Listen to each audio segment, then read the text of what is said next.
2 সহস্রাধিক মানুষের তাজা প্রাণ আর অন্তত 1010 মানুষের অঙ্গহানির এক রক্তক্ষয়ী যুদ্ধ থেকে মাত্র মাস 3 দূরে দাঁড়িয়ে আজকের কথাগুলো বলছি।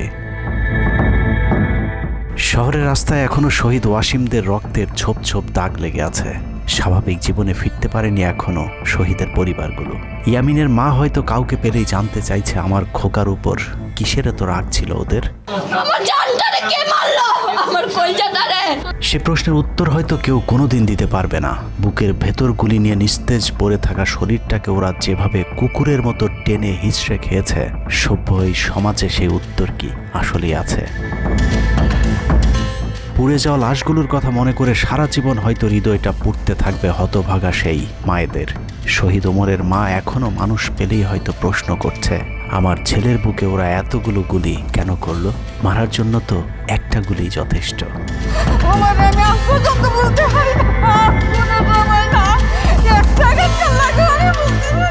তৃষ্ণা পেলে মুগ্ধের মায়ের হয়তো কানে বেজে উঠবে, পানি লাগবে, পানি।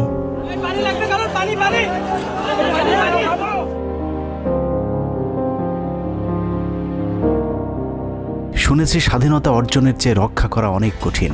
স্বাধীনতার এই পতাকা সমুন্নত রাখতে যারা জীবন দিয়েছেন তাদের সে রক্ত যেন বৃথা না যায়। এ পতাকার জন্য যেন আর কাউকে জীবন দিতে না হয়। স্বাধীনতার এমন যুদ্ধ আর দেখতে চাই না। এ যুদ্ধের প্রতিপক্ষ অনেক হিংস্র, খুব নিষ্ঠুর।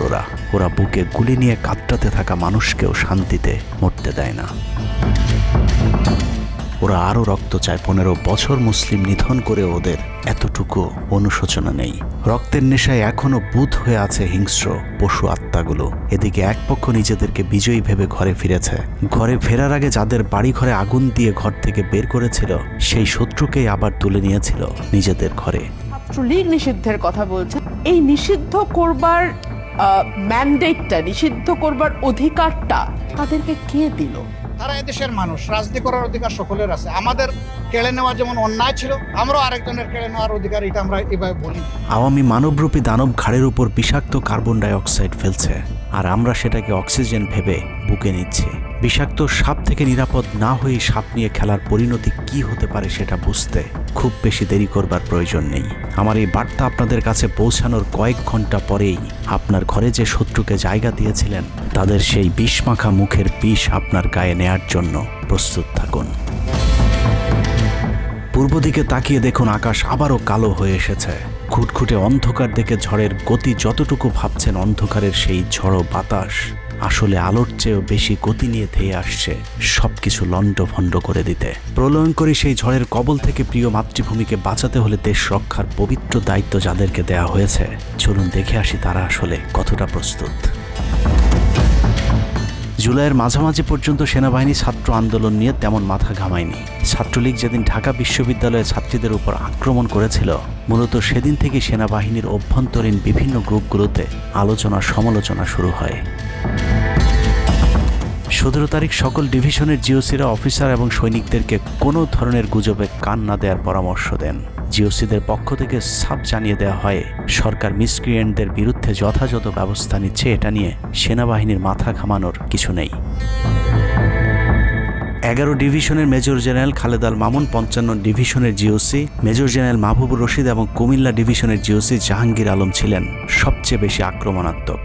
ছাত্রদের পক্ষে কোনো পোস্ট কিংবা প্রোফাইল পিকচার লাল করার বিরুদ্ধে তাদের ছিল কঠোর বার্তা। 17 জুলাইয়ের গুরুত্বপূর্ণ আরেকটি ঘটনা হলো Hasina air chief marshal Hasan Mahmud খানকে বিমান বাহিনীর MI-17 হেলিকপ্টারকে এভি গান কনফিগারেশন লোড করতে বলেন, যা মূলত যুদ্ধকালীন চূড়ান্ত সময় ব্যবহার করা হয়। এয়ার চিফ হাসিনাকে উল্টো প্রশ্ন করেন, আমাদের সেনাবাহিনী কি এখনও ফেল করেছে? তাহলে এত দ্রুত বিমান বাহিনী কেন? বিমান বাহিনী প্রধানের মুখের উপর এমন বক্তব্যে শেখ হাসিনা প্রচণ্ড ক্ষেপে যান। এর পরপরই তিনি বিমান বাহিনী প্রধানের বিরুদ্ধে পদক্ষেপ নেওয়ার জন্য ব্রিগেডিয়ার জেনারেল ইমরান হামিদ এবং লেফটেন্যান্ট জেনারেল মুজিবকে নির্দেশ দেন। আর্মি ইন্টেলিজেন্স থেকে এই পরিকল্পনার তথ্য জেনে বিমান বাহিনী প্রধান ওই রাতেই তার নিরাপত্তার জন্য গাজীপুর থেকে এয়ার কমান্ড নিয়ে আসেন, যে ইউনিটটি এখনও বিমান বাহিনী প্রধানের নিরাপত্তার দায়িত্বে ঢাকাতেই অবস্থান করছে। যাই হোক, বিমান বাহিনী প্রধান সেদিন রাজি হলে ব্ল্যাকআউটের সময়টা আরও ভয়ঙ্কর হতে পারত। বিমান বাহিনীর সহায়তা না পেয়ে শেখ হাসিনা পরদিন র্যাব প্রধানকে ডেকে আদেশ দেন তার হেলিকপ্টার প্রস্তুত রাখার। র্যাব প্রধান হাসিনার আদেশ অনুযায়ী ছাত্রদের বিরুদ্ধে অপারেশনে হেলিকপ্টার ব্যবহার করেন। হেলিকপ্টারের গুলিতে যতগুলো হতাহতের ঘটনা ঘটেছে সবগুলোই র্যাবের হেলিকপ্টার থেকে করা হয়েছিল। র্যাবের পাশাপাশি ঢাকার বাইরে দু একটি পাদে প্রায় সবকটি ডিভিশনের জিওসিরা দেশের বিরুদ্ধে অবস্থান নিয়েছিলেন। ঢাকার বাইরে থেকে বিশেষ করে ডিভিশন সাপোর্ট ব্যাটালিয়নকে অগ্রাধিকার ভিত্তিতে ঢাকায় নিয়ে আসা হয়, কারণ তাদের সাথে এপিসি সুবিধা ছিল। এপিসি গাড়িগুলো মূলত ছাত্রদের বিরুদ্ধে চূড়ান্ত পদক্ষেপ নেওয়ার জন্যই আনা হয়েছিল। রাষ্ট্রীয় গুরুত্বপূর্ণ এলাকা কেপিআই রক্ষায় 19 তারিখে সেনা নামানোর সিদ্ধান্ত নেওয়া হয়। নিয়ম অনুযায়ী সেনাবাহিনীর কেপিআই রক্ষার দায়িত্ব পালন করার কথা থাকলেও বিভিন্ন জায়গায় দেখা গেছে সেনাবাহিনীর ছত্রছায়ায় পুলিশ এবং আওয়ামী লীগ ছাত্রলীগের সন্ত্রাসীরা ছাত্রদের উপর হামলা চালিয়েছে। কোথাও সরাসরি সেনাবাহিনীকেও গুলি চালাতে দেখা গেছে। এর মধ্যে ঢাকার 46 পদাতিক ডিভিশনের ইনফ্যান্ট্রি ব্রিগেডের ইউনিটগুলো ঢাকার প্রাণকেন্দ্রগুলোতে ছাত্রদের উপর সবচেয়ে বেশি দমন পীড়ন চালিয়েছে। অনুসন্ধানে 19 থেকে 23 জুলাই পর্যন্ত গণহত্যার সাথে জড়িত সেনাবাহিনীর কয়েকজন অফিসারের নাম উঠে এসেছে, যারা এখনও পর্যন্ত গুরুত্বপূর্ণ সব পদে বহাল আছেন, যা ডক্টর মোহাম্মদ ইউনূস সরকারের জন্য অত্যন্ত বিপজ্জনক। কতটা বিপজ্জনক সেটা বোঝার জন্য আন্দোলনের সময়টাতে ওই অফিসারদের ভূমিকা কী ছিল সেটা একটু দেখে আসি। আন্দোলনের সবচেয়ে বেশি রক্তক্ষেকো ছিলেন বিজিবির ডিজি মেজর জেনারেল আশরাফ। সূত্র জানিয়েছে ভারতীয় নাগরিকদের বিজিবির পোশাক পরিয়ে মাঠে নামিয়েছিলেন বিজিবির এই মহাপরিচালক। সেনাবাহিনী শেখ হাসিনাকে পদত্যাগের পরামর্শ দেওয়ার পরেও শুধু বিজিবিকে নিয়ে হত্যাকাণ্ড চালিয়ে শেখ হাসিনাকে ক্ষমতায় রাখার গ্যারান্টি দিয়েছিলেন মেজর জেনারেল আশরাফ। 5 তারিখ হাসিনা পালিয়ে যাবার আগ মুহূর্তে তিনি স্বরাষ্ট্রমন্ত্রীকে ফোন করে বলেছিলেন, কয়েক হাজার মানুষ মারলেই পরিস্থিতি ঠান্ডা হয়ে যাবে, অতএব কোনো অবস্থাতেই যেন প্রধানমন্ত্রী পালিয়ে না যান। স্বরাষ্ট্রমন্ত্রীকে তিনি এমনটাই পরামর্শ দিয়েছিলেন। 5 তারিখ সকাল থেকে দুপুর পর্যন্ত ঢাকা শহরে সবচেয়ে বেশি তৎপরতা ছিল বিজেপির। ওই দিন সকাল থেকেই ঢাকার প্রবেশ পথগুলোতে চেকপোস্ট বসিয়ে তল্লাশি চালিয়েছিল মেজর জেনারেল আশরাফের বিজিবি। বিজিবির একটি সূত্র জানিয়েছে বিজিবি মহাপরিচালক প্রতিদিন সিওদের কাছ থেকে হিসেব নিতেন কে কতজন ছাত্র হত্যা করেছে। বিজিবি মহাপরিচালকের নির্দেশনায় খুনের সেই প্রতিযোগিতায় সবচেয়ে ভালো পারফর্মার ছিল কর্নেল রিদওয়ান। সূত্রের মতে ছাত্র আন্দোলনে বিজিবি অন্তত 500 শিক্ষার্থীকে গুলি করে হত্যা করেছে। বিজিবি প্রধান এবং রিদওয়ানের মতো তার অনুগত অফিসারদের জেলে থাকার কথা, কিন্তু তারা এখনও গুরুত্বপূর্ণ সব দায়িত্ব পালন করে যাচ্ছে। আর মেজর জেনারেল আশরাফ এখন পর্যন্ত বিজিবি প্রধানের চেয়ারেই বসে আছেন। হত্যাকাণ্ডের বেশিরভাগই জড়িত ছিল বগুড়ার 7 ইস্ট বেঙ্গল। রহস্যজনক কারণে 7 ইস্ট বেঙ্গলকে এখনো পর্যন্ত বগুড়ায় ফেরত না পাঠিয়ে ঢাকাতেই রাখা হয়েছে। মেজর জেনারেল ফেরদৌস হাসান সেলিম, যার মা ছিলেন হাসিনার অত্যন্ত ঘনিষ্ঠ বান্ধবী। ফেরদৌস সেলিম শেখ হাসিনাকে ফুপু বলে ডাকতেন। 27তম বিএমএ লং কোর্সের এই অফিসারের পাসিং আউটে শেখ হাসিনা নিজে উপস্থিত ছিলেন, যদিও হাসিনা তখন বিরোধী দলীয় নেত্রী ছিলেন। ডিজিএফের পদে থাকাকালীন হাসিনার টাকা পাচার এবং থাইল্যান্ডের বিভিন্ন ব্যবসা দেখাশোনার দায়িত্ব ছিল তার। 5 তারিখের সময়টাতে গুরুত্বপূর্ণ কোনো পদে না থাকায় নিজেকে এখন আওয়ামী বিরোধী দাবি করছেন ফেরদৌস হাসান সেলিম। ভয়ঙ্কর বিষয় হচ্ছে ডক্টর মোহাম্মদ ইউনূসকে ভুল বুঝে ইউনূসের মিলিটারি সেক্রেটারির পদে বসে সব কুটচাল চলে যাচ্ছেন মেজর জেনারেল ফেরদৌস হাসান।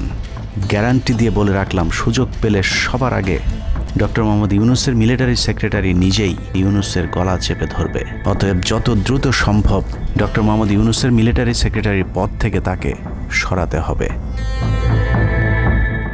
শেখ হাসিনার গণভবন ঠেকাতে সবচেয়ে বেশি শক্ত বলয় তৈরি করা হয়েছিল।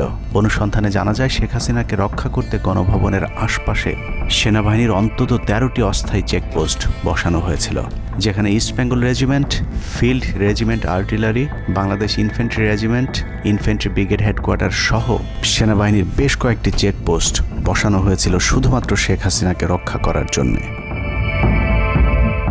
সেনাবাহিনীর এসব আর্মি অফিসারদের সম্মিলিত অপারেশনে ছাত্রদের উপর চালানো হয়েছে নির্মম নৃশংস হত্যাযজ্ঞ।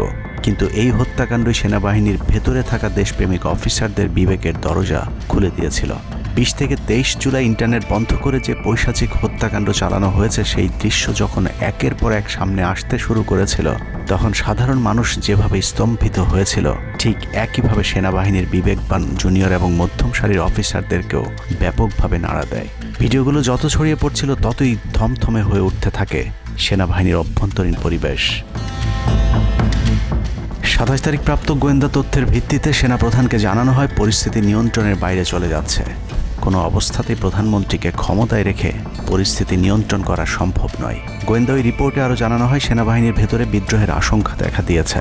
বিশেষ করে মধ্যম সারি এবং জুনিয়র অফিসারদের ভেতর ব্যাপক অসন্তোষ লক্ষ্য করা যায়। একই রিপোর্ট প্রধানমন্ত্রীর অফিসকেও অবহিত করা হয়। সেই রিপোর্টের পরেও কঠোর অবস্থানে যাবার সিদ্ধান্ত নেওয়া হয় সরকারের পক্ষ থেকে। এদিকে গোয়েন্দা রিপোর্টের প্রেক্ষিতে সেনা ইউনিটের মধ্যম সারি জুনিয়র অফিসার এবং সৈনিকদের উপর কঠিন সামরিক গোয়েন্দা নজরদারি চলতে থাকে, যে কারণে প্রচণ্ড ক্ষোভ থাকলেও কোনো ধরনের পূর্ব প্রস্তুতি ও পারস্পরিক যোগাযোগ না থাকায় সেনাবাহিনীর দেশপ্রেমিক অফিসার ও সৈনিকেরা কিংকর্তব্য বিমূঢ় হয়ে পড়েন। 27-28 দুই দিন এভাবেই টানটান উত্তেজনার মধ্য দিয়ে কেটেছে। 29শে জুলাই শেখ হাসিনাকে পরিস্থিতি সম্পর্কে ধারণা দিতে সেনাপ্রধান সারা দেশের অফিসারদেরকে নিয়ে সেনা সদরের হেলমেটে একটি ভিডিও টেলিকনফারেন্সে দরবার গ্রহণ করেন। সেই কনফারেন্স অপারেটরের অসাবধানতাবশত স্ক্রিনে হঠাৎ করে ক্যামেরা টার্ন অফ করা HPM নামে একটি বক্স ভেসে উঠেছিল। এরপরে উপস্থিত অফিসারেরা হাসিনার উপস্থিতির বিষয়টি বুঝে ফেলেন। অনেকের ধারণা শেখ হাসিনা উপস্থিত আছেন এটা বোঝাতেই HPM বক্সটি সবাইকে দেখানো হয়েছিল, যেন কেউ কোনো ধরনের অভিযোগ করতে না পারেন। কিন্তু সবাইকে অবাক করে বেশ কয়েকজন অফিসার তাদের ক্ষোভের কথা জানান। এর মাঝে রাজশাহী CMH এর একজন মেজর র্যাঙ্কের নারী চিকিৎসক 19 থেকে 23 তারিখ পর্যন্ত চলা ছাত্র হত্যার বিভীষিকাময় বর্ণনা তুলে ধরে আবেগী এক বক্তব্য দেন। সূত্র জানিয়েছে এ সময় সেনাবাহিনীর কয়েকজনকে কাঁদতে দেখা গেছে। একদিকে সেনাবাহিনীর উচ্চপদস্থ অফিসারদের মারমুখী অবস্থান, অন্যদিকে বেশিরভাগ জুনিয়রদের নিষ্ক্রিয়তার মধ্য দিয়ে সেনাবাহিনীতে স্পষ্ট দুটি ভাগ লক্ষ্য করা যায়। এরই মধ্যে সেনাবাহিনীর কাছে প্রাপ্ত গোয়েন্দা তথ্য অনুযায়ী যে কোনো সময় সেনাবাহিনীতে বিদ্রোহ দেখা দিতে পারে। বিশেষ করে লেফটেন্যান্ট কর্নেল থেকে নিচের অফিসারদের ভেতর ব্যাপক ক্ষোভের বিষয়টি গোয়েন্দা প্রতিবেদনে জানানো হয়। সেই প্রেক্ষিতে 3 তারিখ শর্ট নোটিসে আরেকটি টেলিকনফারেন্স কল করা হয়। মূলত ওই রিপোর্টের প্রেক্ষিতেই হাসিনার বিশ্বস্ত ওয়াকার হাসিনা থেকে মুখ ফিরিয়ে নেন, কারণ হাসিনাকে বাঁচাতে গিয়ে তিনি নিজের জীবন বিপদে ফেলতে চাননি। 3 তারিখ কনফারেন্সের শুরুতেই সবাইকে ঠান্ডা রাখতে একটি মোনাজাত করা হয়েছিল। যে মোনাজাতে গুরুত্বপূর্ণ একটি দোয়া ছিল রাব্বানা লা তাজআলনা মাআল কওমিজ জালিমিন, অর্থাৎ হে আল্লাহ আমাদেরকে জালিম সম্প্রদায়ের অন্তর্ভুক্ত করবেন না। এ সময় পুরো দরবার রুমে পিন পতন নীরবতা লক্ষ্য করা গেছে। মূলত ওই মোনাজাতের মধ্য দিয়ে ফয়সালা হয়ে যায় সেনাবাহিনী কাদের পক্ষে দাঁড়াবে। সেনা সূত্র থেকে পাঠানো এসব তথ্যে উঠে এসেছে সেনাবাহিনী কোন কোন এলাকায় ছাত্র জনতার উপর গুলি চালিয়েছিল এবং কতটা পরিকল্পিতভাবে মানুষ হত্যার ছক কষা হয়েছিল। 4 তারিখও সেনাবাহিনীর ভূমিকা ছিল অত্যন্ত অস্পষ্ট। কিছু জায়গায় সেনাবাহিনী ছাত্রদের পক্ষে, আবার কিছু জায়গায় ছাত্রদের উপর গুলিও চালিয়েছে। 4 আগস্ট সবার প্রথম 24 ডিভিশন চট্টগ্রামের GOC lieutenant general Mainur Rahman তার বাহিনীকে ছাত্রদের পাশে দাঁড়ানোর নির্দেশ দেন। 5 তারিখ সকাল পর্যন্ত আর্মির ভূমিকা ছিল অত্যন্ত সন্দেহজনক। সকাল 10টা পর্যন্ত আর্মি কড়াকড়িভাবেই দায়িত্ব নিয়েছিলেন। বিশেষ করে গণভবনের আশপাশে 12টা পর্যন্ত ছাত্রদেরকে ভয় দেখাতে কয়েক রাউন্ড লাইভ অ্যামুনেশন ফায়ার করা হয়। 4 তারিখ 3 বাহিনী প্রধান, পুলিশ প্রধান এবং DGDGF-এর সারা রাত নির্ঘুম কেটেছে। 3 থেকে 5 তারিখ পর্যন্ত গুরুত্বপূর্ণ কিছু ঘটনা ঘটেছে, সেটা তুলে ধরবার আগে শেখ হাসিনার পালিয়ে যাওয়ার বর্ণনা দিয়ে আসা যাক। 5 তারিখ সকাল ঠিক 9টায় প্রধানমন্ত্রীর অফিসে গিয়ে শেখ হাসিনাকে পদত্যাগ করতে বলেন সেনাপ্রধান। শেখ হাসিনার কথা শোনার সাথে সাথে সেনাপ্রধানকে দৌড়ে মারতে আসেন। এ সময় 3 বাহিনী প্রধানকে অকথ্য ভাষায় গালাগাল করেন শেখ হাসিনা। জেনারেল ওয়াকারকে হাসিনা বলেন, তুই পুলিশকে দেখে শিখতে পারিস নাই। এ সময় বিমান বাহিনী প্রধান সজীব ওয়াজেদ জয়কে ফোন করে তার মাকে বোঝানোর জন্য অনুরোধ করেন। সজীব ওয়াজেদ জয় এটি জানার পর উল্টো আর্মি চিফকে তুই তুকারি করে হুমকি দিতে থাকেন, তোর কোন বাবা তোকে চিফ বানাইছে, তোর বউ ছেলে মেয়ে কে কোথায় আছে সব কিছু দেখে নেওয়া হবে। রাগান্বিত হয়ে এরপরে সজীব ওয়াজেদ জয় লাইভে গিয়ে আবল তাবল বকতে থাকেন। ঠিক আছে, শেখ হাসিনার পর আপনাদের কি হবে সেটা আমারও চিন্তার বিষয় না, আমার পরিবারের আর চিন্তার বিষয় না, আপনারা বুঝবেন। এরই মধ্যে 9:30 বেজে যায়। শেখ হাসিনাকে কোনোভাবে রাজি করাতে না পেরে সেনাপ্রধান হাসিনাকে 2টি বিকল্প দেন, পদত্যাগ অথবা গ্রেফতার। ওদিকে মিরপুরে বসানো সেনাবাহিনীর চেকপোস্টগুলো খুলে দেওয়া হলে বিনা বাধায় গণজোয়ার ঢুকে পড়তে থাকে। মবটি যখন গণভবন থেকে মাত্র 20 মিনিটের দূরত্বে চলে আসে, এ সময় সেনাবাহিনী এক প্রকার জোর করে শেখ হাসিনাকে পদত্যাগপত্রে সই করান। এ সময় SSF-এর 2-1জন এগিয়ে আসতে চাইলেও সেনাপ্রধান হাত ইশারা করলে তারা জায়গায় দাঁড়িয়ে থাকেন। পদত্যাগের পর শেখ হাসিনা জাতির উদ্দেশ্যে ভাষণ দেওয়ার অনুরোধ করলে সেনাপ্রধান হাসিনাকে বলেন, জীবন বাঁচাতে চাইলে দ্রুত গাড়িতে গিয়ে উঠুন, জনগণ গণভবনে ঢুকে পড়ছে। সেনাবাহিনীর মতে শেখ হাসিনা সেদিন মাত্র 5 মিনিটের জন্য বেঁচে গিয়েছেন, তা না হলে জনগণ তাকে ধরে ফেলত। হাসিনাকে গণভবন থেকে উদ্ধার করে বিমানে ভারত পাঠিয়ে দেওয়ার জন্য মোট 3টি রুট প্ল্যান করা হয়েছিল। প্ল্যান এ, গণভবন থেকে গাড়ি বহরে বিমান বাহিনীর ব্লু স্কাই স্কুলের গেট দিয়ে তেজগাঁও বিমানবন্দরে ঢুকে ঢাকা সেনানিবাসে প্রবেশ এবং তারপর বিএএফ বেস দিয়ে বিমান বাহিনীর রানওয়েতে প্রবেশ। সেখান থেকে বিমান বাহিনীর C-130 যে বিমানে ভারতে উড্ডয়ন। দুর্ভাগ্যজনকভাবে ততক্ষণে বিপ্লবী জনতার শেওড়াপাড়া রাস্তা দিয়ে বিমান বাহিনীর ব্লু স্কাই স্কুলের গেট ক্রস করে আগারগাঁও চৌরাস্তা পর্যন্ত চলে এসেছিল। ওদিক দিয়ে ক্যান্টনমেন্টের জাহাঙ্গীর গেটও ছাত্র জনতার দখলে, তাই গণভবন থেকে গাড়িতে করে ঢাকা সেনানিবাসে ঢোকার সব পথ বন্ধ হয়ে গিয়েছিল, যে কারণে প্ল্যান বি অবলম্বন করতে হয়েছিল হাসিনাকে উদ্ধারকারীদের। প্ল্যান বি অনুযায়ী গণভবন থেকে বিমান ঘাঁটিতে যাওয়ার তখন একটাই পথ বাকি ছিল, তা হলো হেলিকপ্টারে যাওয়া। বিমান বাহিনীর MI-17 হেলিকপ্টার চন্দ্রিমা উদ্যানের পাশে বাণিজ্য মেলার মাঠে এসে অবতরণ করে। খুনি হাসিনা চন্দ্রিমা উদ্যানের পাশের রাস্তা দিয়ে বাণিজ্য মেলা মাঠে প্রবেশ করে এবং সেখান থেকেই হেলিকপ্টারে করে বিমান বাহিনী ঘাঁটিতে নিয়ে যাওয়া হয় তাকে। সেখানে গিয়ে তারেক সিদ্দিকী এবং সালমান এফ রহমানের জন্য কিছুক্ষণ অপেক্ষা করে শেখ হাসিনা। তবে শেষ পর্যন্ত সালমান এফ রহমানের পৌঁছাতে দেরি হয় শেখ হাসিনাকে নিয়ে কোনো গন্তব্য ছাড়াই 10টা 45 মিনিটে উড়াল দেয় বিমান বাহিনীর C-130 জুলিয়েট বিমানটি। সাধারণত বিমানের রুট ব্যবহারে কোড ব্যবহার করতে হলেও সেটা করেনি। রাডার ফাঁকি দিতে জীবনের ঝুঁকি নিয়ে এই পদ্ধতি অবলম্বন করা হয়েছিল। ফুল ফুয়েল লোড করা হয়, ভারতে যদি জায়গা না হয় তাহলে যেন মধ্যপ্রাচ্যের কোনো দেশ পর্যন্ত চলে যাওয়া যায়। মোট 9 জন পাইলটকে নিয়ে বিমানে ওঠানোর পর কোনো ধরনের নির্দেশনা বা ম্যাপ প্ল্যানিং ছাড়াই পাইলটদেরকে বলা হয় টেক অফ করতে। বিমানটি প্রথমে যশোরের উপর দিয়ে কলকাতায় পৌঁছালে সেনাপ্রধান জাতির উদ্দেশ্যে ভাষণের ঘোষণা দেন, কিন্তু কলকাতায় ল্যান্ডিংয়ের পারমিশন না দিলে সেখান থেকে শেখ হাসিনাকে বহন করা বিমানটি চলে যায় আগরতলায়। আগরতলায় পারমিশন না পেয়ে আবারও দিল্লির দিকে উড়াল দেয়। সেখান থেকে দিল্লি গেলে সেখানেও রিফিউজ করা হয়। দিল্লি বিমানবন্দরে নামতে না দিলে অনিশ্চয়তা দেখা দেয় শেখ হাসিনাকে বহন করা বিমানটির ভারতে অবতরণ নিয়ে। বিমানের একজন পাইলটের বরাত দিয়ে জানা যায়, এভাবে উদ্দেশ্যহীনভাবে দীর্ঘক্ষণ ঘুরতে থাকার পর জরুরি অবতরণের সিদ্ধান্ত নেওয়া হয়। তবে জরুরি অবতরণের ঠিক আগ মুহূর্তে দিল্লির গাজিয়াবাদ এয়ারবেজে নামার অনুমতি পায় C-130 জুলিয়েট, যেখানে অজিত ধওয়াল তাকে রিসিভ করেন। অবতরণে জটিলতার কারণেই 5 তারিখ সেনাপ্রধান জাতির উদ্দেশ্যে ভাষণ দিতে বারবার দেরি করছিলেন, কারণ তিনি নিশ্চিত হতে চাচ্ছিলেন শেখ হাসিনা ভারতে অবতরণ করেছেন। তারপরই বাংলাদেশের মানুষ মুক্তি পায় এক ফেরাউনের হাত থেকে।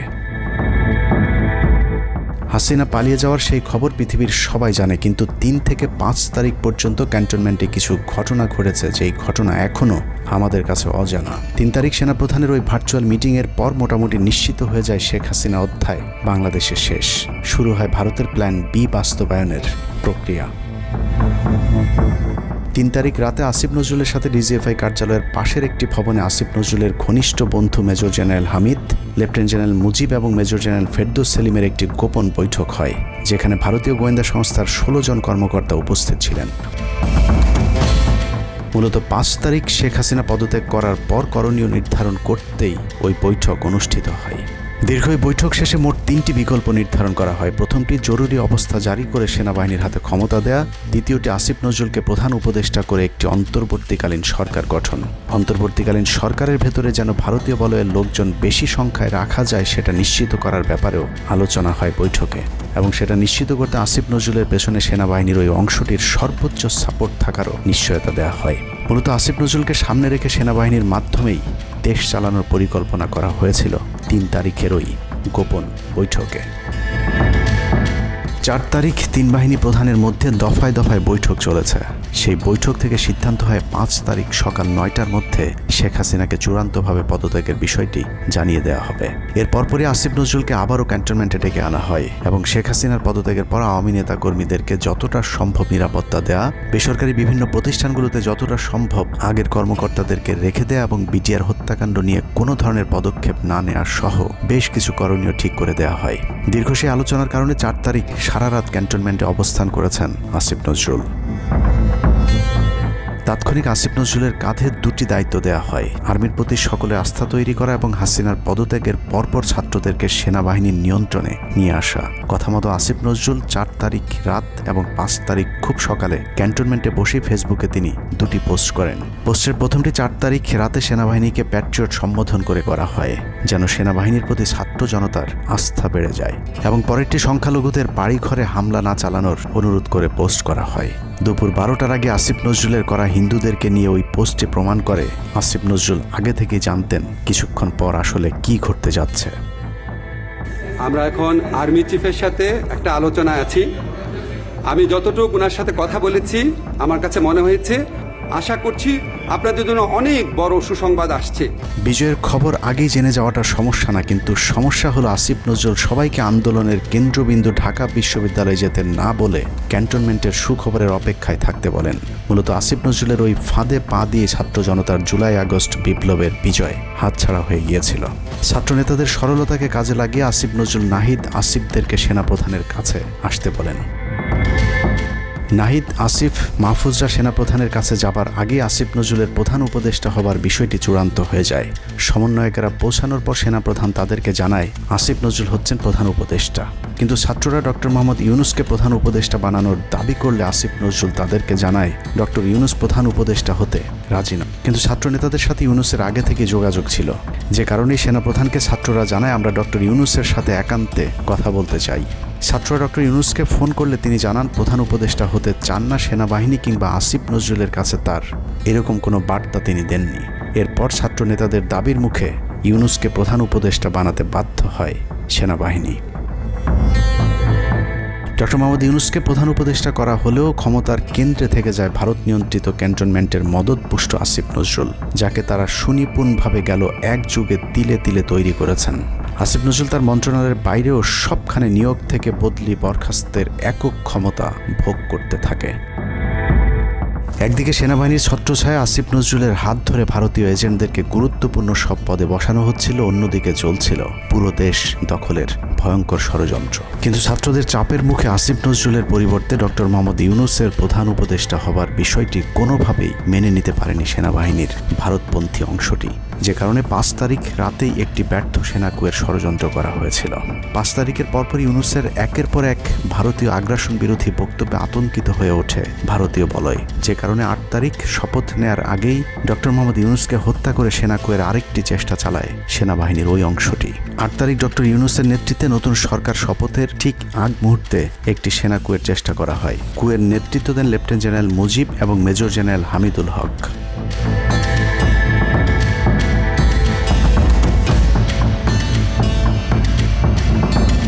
কিন্তু পশ্চিমা একটি গোয়েন্দা সংস্থা বিষয়টি দ্রুত সেনাপ্রধানকে জানালে জেনারেল ওয়াকার তাদের পরিকল্পনা ভণ্ডুল করে দেয়। সেনাপ্রধান তাৎক্ষণিকভাবে লেফটেন্যান্ট জেনারেল শামীমকে পিএসও এএফটি থেকে সিজিএস হিসেবে নিয়োগ দেন এবং মুজিবকে কিউএমজি থেকে 8 ডগে বদলি করেন, যদিও 8 তারিখ রাত থেকেই মুজিব পলাতক রয়েছেন।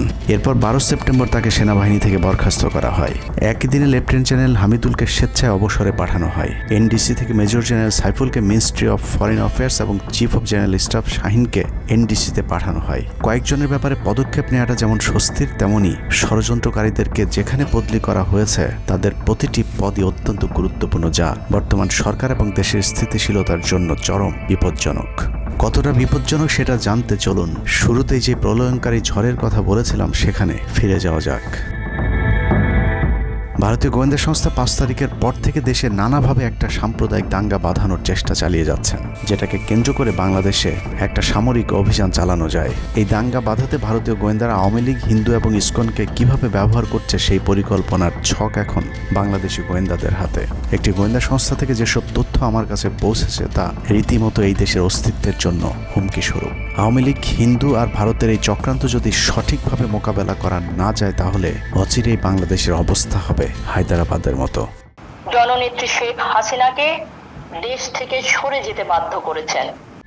বাংলাদেশকে নিয়ে ভয়ঙ্কর এই চক্রান্তে জড়িত আওয়ামী লীগ, সনাতনী এবং ইসকনের অন্তত 40টি হোয়াটসঅ্যাপ গ্রুপ এবং জুম মিটিংয়ের ভিডিও হাতে পেয়েছে গোয়েন্দারা। গোয়েন্দাদের কাছে প্রাপ্ত এসব তথ্যে যা উঠে এসেছে তা আটকে ওঠার মতো।